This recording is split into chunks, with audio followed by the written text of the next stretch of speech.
How to disable autoplay sound on Facebook. So whenever you are scrolling through any reels on your Facebook and suddenly your video sound pops out, which might be causing disturbance while you are on some quiet places. So to do that, just head over to your hamburger icon from the top, and once you're inside here, just scroll all the way down and click on the settings and privacy and just head over to settings. So once you're inside your settings, scroll all the way down again until you find the option that is media. So just select it.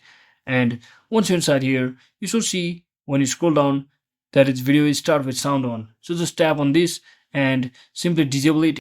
So once you disable that, it will be automatically confirmed that you will no longer be having any sound issue or sound being automatically enabled when you scroll past any of the reels. As you can see, now the sound has been disabled just like that. That is exactly how you do it, guys. Thanks for watching. Don't forget to like and subscribe to the channel. See you on the next one.